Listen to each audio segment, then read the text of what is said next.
Channel को subscribe कर दीजिए, वीडियो को लाइक कीजिए और शेयर कीजिए।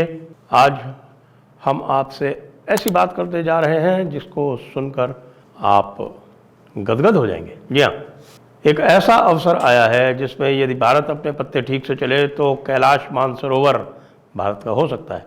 कैसे? देखिए, चीन के साथ यूएस का झगड़ा चल रहा है। यूएस ने अभी अपनी तिब्बत पॉलिसी में परिवर्तन लाया है और वो एक तिब्बत बिल ला रहे हैं, जबकि उसको तो हाउस में तो उसको बहुत ज़बरदस्त मेजॉरिटी से पास भी कर दिया है और उसको कहना है promoting and resolution to China Tibet disputes.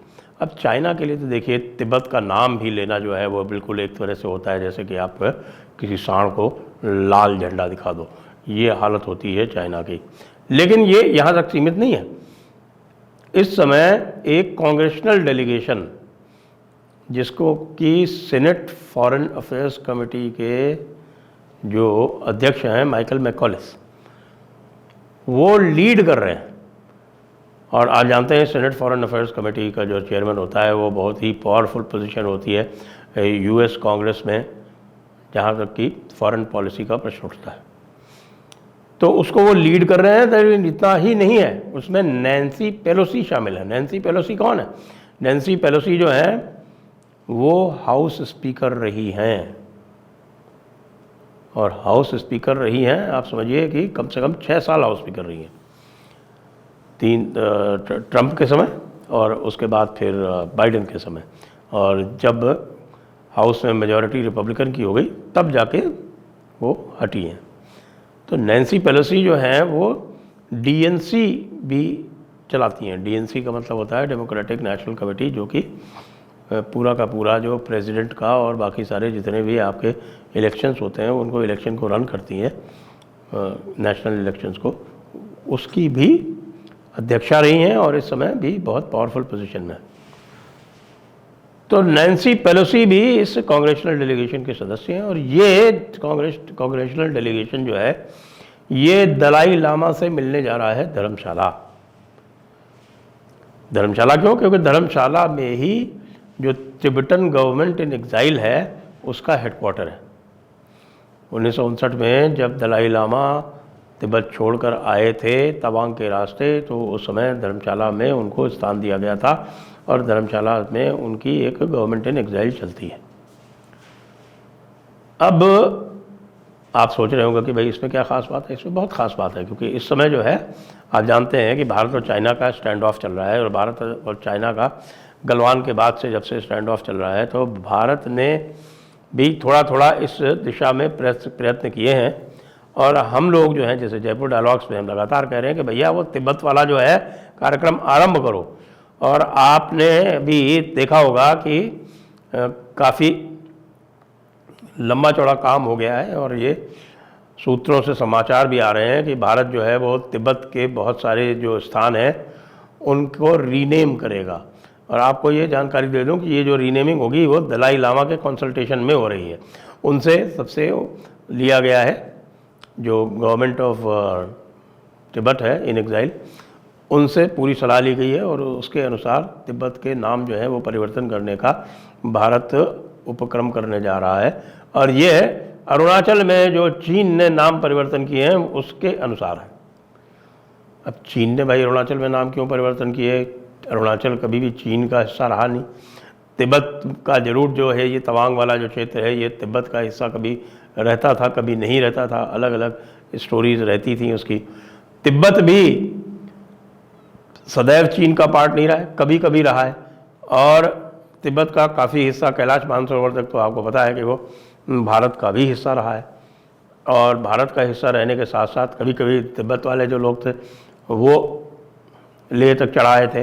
तो ये बड़ा एक विचित्र सा एक समझिए कि आपस में जिस प्रकार पहले हुआ करते थे, राजे रजवाड़े हुआ करते थे, राज्य अलग अलग हुआ करते थे, वो राज्य अपनी सीमाएं लगातार परिवर्तित करते रहते थे।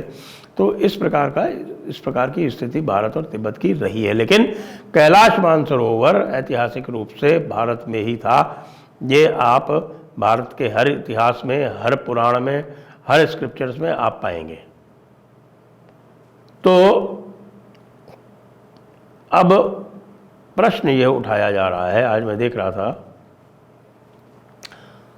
कि अर्णब गोस्वामी बड़ी ज़ोर ज़ोर से चिल्ला रहे थे कि भारत जो है ये चीन और यूएस के बीच में क्यों पड़ रहा है। अरे अजीब घामड़ा आदमी है। भारत के लिए तो ये बहुत सुंदर मौका है चीन पर पूरा प्रेशर बनाने का। चीन जो है वो ताइवान से भी उलझना चाहता है और साथ में भारत से भी उलझना चाहता है। तो भारत से उलझेगा तो भारत कुछ भी नहीं करेगा, चुपचाप बैठा देखता रहेगा, डर डर के। जैसे नेहरू जी कहते थे कि अरे भाई हमें चीन को छेड़ना नहीं है, अरे भाई हमें चीन को छेड़ना नहीं है। और चीन जो है इसी पॉलिसी के कारण जो है भारत को छेड़ने के लिए ऊपर चढ़ा है। हमें चीन को छेड़ना ही है और कैलाश मानसरोवर पर अपना क्लेम डालना ही है। तिब्बत वालों को भी इससे कोई आपत्ति नहीं है, मैं आपको बता दूंगा। कैलाश मानसरोवर से, यद्यपि पहले जो है वो बाद के जो तिब्बत के शासक थे वो कैलाश मानसरोवर पर भी अपना अधिकार जताते रहते थे, लेकिन कैलाश मानसरोवर तक भारत को अधिकार देने में उनको इस समय इसलिए समस्या नहीं है क्योंकि भारत यदि उनकी पूरी सहायता करता है तो भारत बाद में कैलाश मानसरोवर को उनसे एक फ्रेंडली जेस्चर की तरह ले भी सकता है। लेकिन उसके लिए अत्यंत महत्वपूर्ण है कि पूरा का पूरा तिब्बत जो है वो स्वतंत्र हो। अब तिब्बत जो इस समय बना रखा है चाइना ने, वो क्या है, उसको तो तिब्बत ऑटोनमस रीजन या शांगजी बोलते हैं, ये TAR बोलते हैं उसको अंग्रेजी में, तिब्बत ऑटोनमस रीजन। लेकिन तिब्बत इतना नहीं था। तिब्बत जो था वो लगभग भारत से भी बड़ा एक भूभाग हुआ करता था और उसमें गानसू हुआ करता था। यूनान जो प्रोविंस है जिसमें आजकल चेंगडू होता है वो भी हुआ करती थी। तो ये यूनान प्रोविंस, ये गानसू, इस तरह के और एक दो प्रोविंसेस थे, वो सब पूरे के पूरे हुआ करते थे तिब्बत में, जिसको चाइना ने अपना हिस्सा बना के अलग से अपनी प्रोविंसेस बना रखा है और इसको ऑटोनमस रीजन बना रखा है। और एक वो सिंकियांग है, उसको अपना ऑटोनमस रीजन बना रखा है। तो भाई मैं ये कह रहा हूँ कि इस समय दलाई लामा 88 वर्ष के हो गए हैं। एक बड़ा झगड़ा ये चल रहा है कि भाई दलाई लामा को अपना उत्तराधिकारी घोषित करना है। परंपरा के अनुसार, तिब्बतन बुद्धिज़्म की परंपरा के अनुसार दलाई लामा ही अपना उत्तराधिकारी घोषित करते हैं। लेकिन चीन जो है वो ये प्रयास कर रहा है कि जिस प्रकार दलाई लामा की जो अथॉरिटी है, दलाई लामा का जो शब्द है, जिस प्रकार से पूरे तिब्बत के ऊपर एक प्रकार से उसका असर होता है, उसका एक प्रकार से तिब्बतन माइंड पर उसका राज्य है, उसको तोड़ने के लिए वो भी अपना कुछ कानून वानून लाके ये घोषित करने वाले हैं कि दलाई लामा ने अपना उत्तराधिकारी यदि घोषित नहीं किया तो चीन की सरकार जो है वो घोषित करेगी। इसी प्रकार एक पैंचन लामा हुआ करते थे, उनको गायब ही कर दिया और उनका उत्तराधिकारी स्वयं घोषित कर दिया।